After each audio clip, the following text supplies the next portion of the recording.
Hi, I'm Zach Murdoch, the local government reporter here at the Herald-Tribune, and welcome to our voter guide for the 2017 Sarasota City Commission race. I'm sitting here today with young St. Armand's businessman Mikael Sandstrom, and I'd like to just jump right into a question about your campaign so far, because you've made a real point of talking about Sarasota's need to turn green as far as solar energy and things like that, and make an extra push toward pedestrian projects like a pedestrian bridge over 41 or something. Tell me a bit about why you've made that the top of your campaign. You know, there's a new generation coming in, and we as a people have realized that this social media and this drive to improve society, we live in the 21st century, but you know, we still have these backed up technologies. You have smart traffic lights that would make traffic a little bit more fluid. You have a lot of concerns with rising sea levels. And so whatever we can do to stop this now, at least prevent it, is a good start.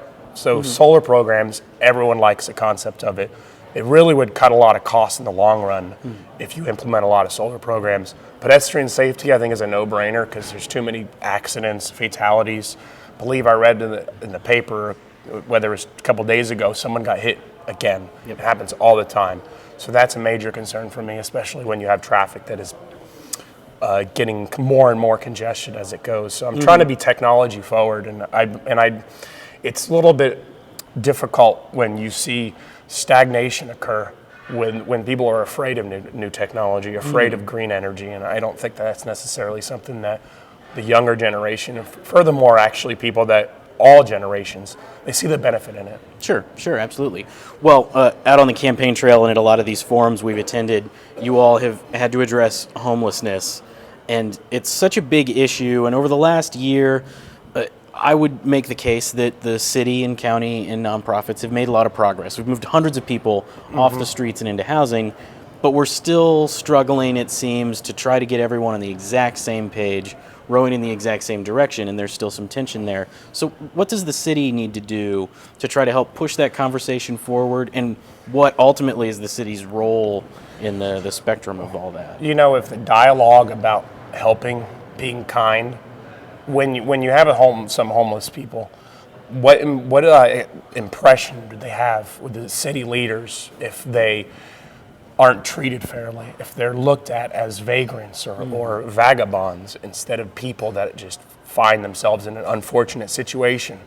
You have homeless veterans. They need to find homes. You have people that are in drug problems that are treated like a criminal rather than treated like a health issue. So we need to implore them to find these. It's momentum. The county has momentum, nonprofits has momentum, and the city has momentum with homelessness. They've made great progress. It's about pushing that and keeping the pressure on and moving forward with those. So how do all three of those different areas, from the two local governments and the nonprofits, try to improve those wraparound services you're talking about for homeless? Well, every time there's a city commissioner, I would implore experts to come in and let the city leaders know what's been going on, what's been successful, and it's about continuing that initiative. When the county and the city are on the same page, when nonprofits are on the same page, and it's not like this us versus you mentality, I think that's really the way to go. Well, I mean, frankly, there have been a lot of experts over the last few years. There's another expert helping the city with a housing first type of a report at the moment. Yeah. At what point do you just need to make a decision as a city commissioner and stick with that? One thing I think the city could do is implement some sort of program for homeless to come and help with getting a job or pay a shelter. Because if they go to a shelter, they can find a job and then find themselves their way out. They need to find somewhere where they know that they can go and get help and then climb themselves out of poverty and out of this homelessness situation. And that's possible. It's just that you need to encourage them. It would not treat them unfairly. If you treat one homeless person unfairly and look down on them, they may just be discouraged altogether, thinking, well, why would the city care about me if they're insulting me? So that's where it really starts at. It starts at a local level. It starts at people, citizens being nice to them, talk to them, find out what their concerns are. Instead of giving a homeless person $1, give them $1 advice. There's Salvation Army. There's tons of resources for them to really help themselves. Sounds like you're talking about supporting the Salvation Army. Absolutely, yeah. They're a great organization.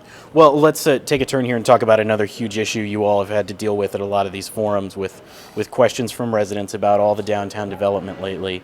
And so many of those questions, hinge on whether or not that's good or bad for the city. But frankly, it's happening, it's here, it's already going on.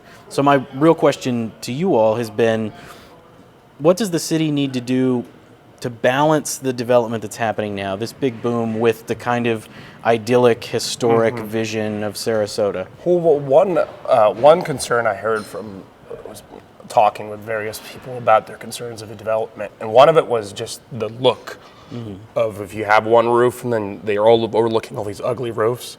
If you had green roofs, that's one good. It's like a beautifying. So if they're going to develop, they're already buildings. They're not going to demolish them. They're going to be complete. So that's one good way of at least finding a morsel of goodness.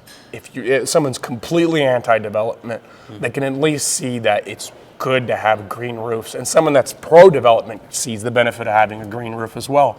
So it's really, that's, most important thing is making sure that it doesn't look like it's, just building after building with thin sidewalks. You have that building on the corner of 41 and Gulfgate or Gulfstream. Yep. I believe it's called, it converts from Mound to Gulfstream.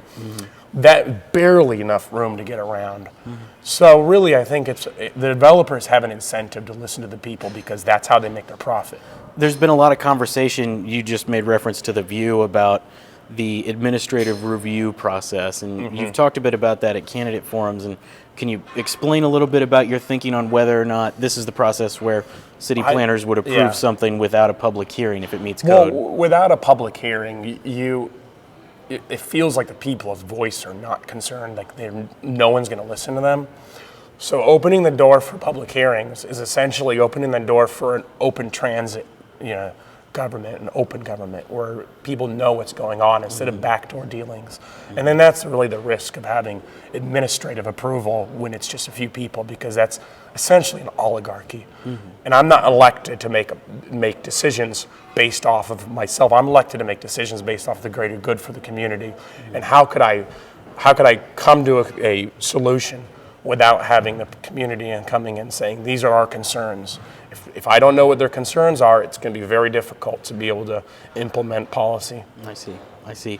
Well, I appreciate you sitting with us and talking through a few complicated issues so quickly, but I appreciate you coming by again. Mikael Sandstrom, and the election is coming up on March 14th. And I have one more comment to make.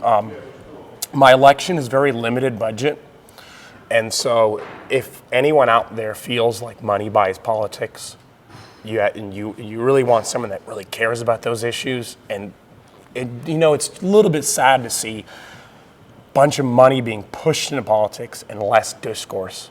So that's why I'm running a 100% discourse campaign.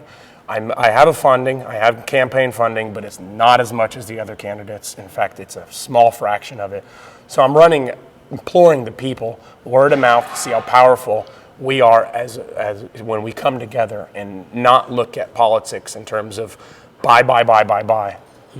So we live in the 21st century. We live in social media era. There's no need. People know who's running. You can look on the internet and find out who's running. This isn't 1945 where you have to, look in the newspaper and find out, okay, these are that doesn't exist anymore. We live in a new era. And this new era, I'm hoping that the people that they see who's most passionate about getting in office and who's actually cares about the people. And that's why I wanted to mention the limited budget, because it's kind of a struggle being able to get my name out there without spending money. And spending money to get my name out there is a little bit, iffy in terms of my own personal view on money buying politics. I don't want to buy my way into office. I want to earn my way into office. Yeah, absolutely. There's a lot of money flying around this current election. Well, I appreciated you again stopping by. Thank you for so the much. help, as always.